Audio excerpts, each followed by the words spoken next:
Жаратылыстың басталуы 13-ші тарау. Сонымен Ыбырам әйелімен, барлық елігімен және қасындағы немере інісі Лутпен бірге Мысырдан көшіп кетіп, Қанаханның оңтүстігіндегі Негев аймағына қарай өрлеп барды. Ыбырам малға, күміс пен алтынға өте бай болатын. Кейін Ыбырам оңтүстік аймақтан шығып, Бетелге бағыт алып, жер-жерді аралап, көшіп қонып жүрді. Осылайша ол Бетел мен Айдың ортасында орналасқан, өзі алғаш шатыр тігіп, құрбандық беретін орын тұрғызған жерге жетті. Сол жерде Ыбырам жаратқан Иеге қайтадан сыйынып, тағзым ететін болды.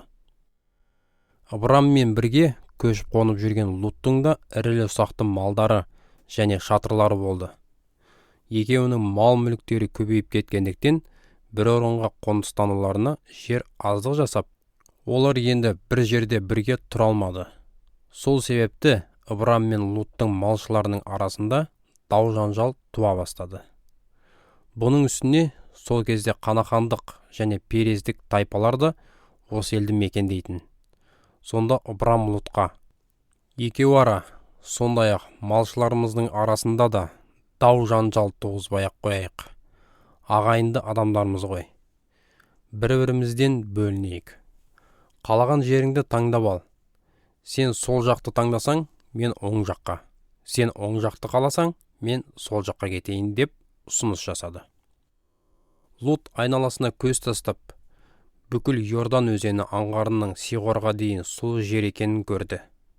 Себебі бұрын сол жердің суы мол болып, жаратқан Иенің Пейіш бағына және Ніл бойындағы Мысыр еліне ұқсайтын.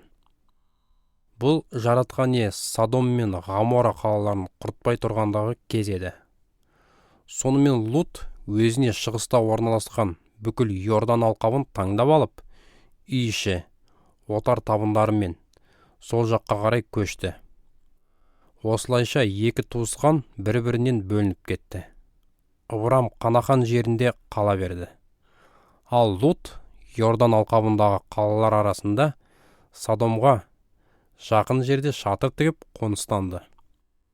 Бірақ Содомның тұрғындары жаратқан Иенің көз алдында ауыр күнәға батқан зұлым адамдар еді. Лут бөлініп кеткеннен кейін жаратқан Ие Ыбырамға тіл қатып былай деді: айналаңа көз тастап, тұрған жеріңнен бастап, солтүстік пен оңтүстікке, шығыс пен батысқа қара. Мен көрініп тұрған мына жердің бәрін саған және сенің ұрпағыңа мәңгілікке беремін. Мен үрім-бұтағыңды сансыз көбейтемін. Кім жер бетіндегі құм түйіршіктерін санай алса, оның сенің үрім-бұтағыңды да санай алғаны. Енді жолға жиналып, осы бүкіл елдің түкпір-түкпірін кезіп шық. Өйткені оны саған беремін. Ыбырам шатырларын көліктеріне артып, Хеброн қаласының маңайына, Мамренің алып емен ағаштары өсіп тұрған тоғайына барып қоныстанды. Сол жерде ол жаратқан Иеге арнап құрбандық ұсынатын орын тұрғызды.